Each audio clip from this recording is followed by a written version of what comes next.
Hi, how are you doing? Como você está? I'm doing great. Você pode responder, eu estou ótimo. Que bom. Eu sou o professor Carlo e eu vou compartilhar algumas dicas de inglês aqui no grupo de WhatsApp.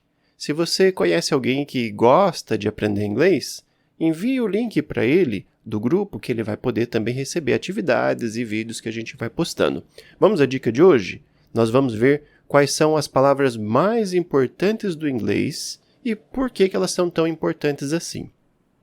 Nesse vídeo agora a gente vai falar sobre as 3 primeiras. Dentre as 20 que a gente tem, vamos falar sobre as 3 primeiras. Bom, de todas as 20, todas elas são palavras curtíssimas, palavras pequenas de uma sílaba só. Say, uma sílaba. Get, uma sílaba. Make, você abre a boca e termina ela. Todas elas têm uma sílaba só.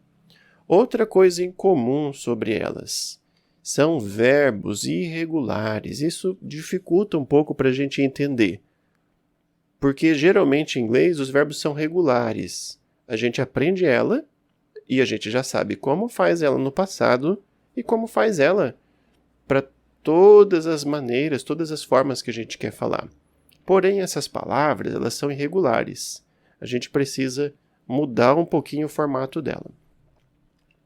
Especialmente a mais difícil a mais difícil de todas elas, que é o verbo to be. Por isso que se fala tanto na escola, o verbo ser ou estar. Porque ele muda muitas vezes.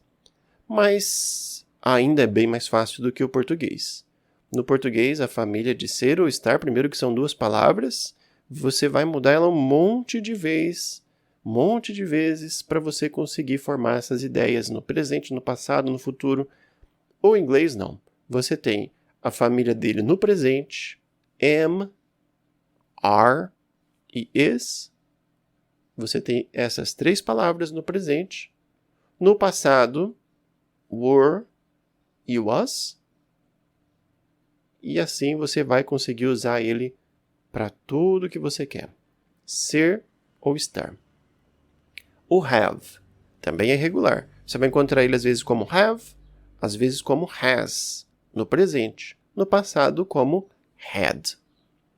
O do é fazer. Você vai encontrar ele como do, como does e como did no passado. Bom,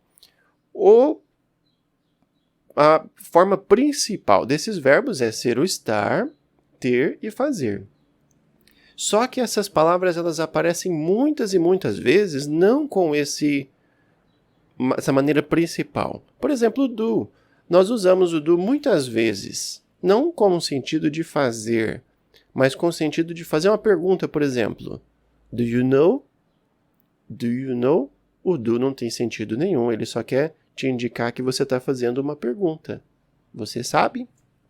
Ou, se você quer fazer uma negativa, I don't know. Eu não sei.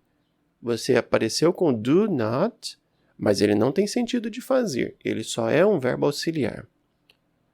O have também. O have você tem o sentido de fazer umas frases no passado. Você vai encontrar frases em que ele não tem o sentido de ter, mas é só para formar uma frase no passado. O be, a mesma coisa. Muitas vezes ele aparece, por exemplo, para você fazer o ing. Is making. Is making. O is de estar fazendo ali não está significando simplesmente ser ou estar, mas está significando uma ação contínua. Dessa maneira, esses verbos eles vão aparecer tanto no sentido principal, como ele sendo um auxiliar. Você vai precisar identificar para você conseguir entender bem essas frases. Bom, chegamos assim ao final desse vídeo. Se você lembrou dessas particularidades, me conta. Se você conhece alguém que quer também assistir esses vídeos, convide ele aí para o nosso curso e também para assistir aqui no grupo.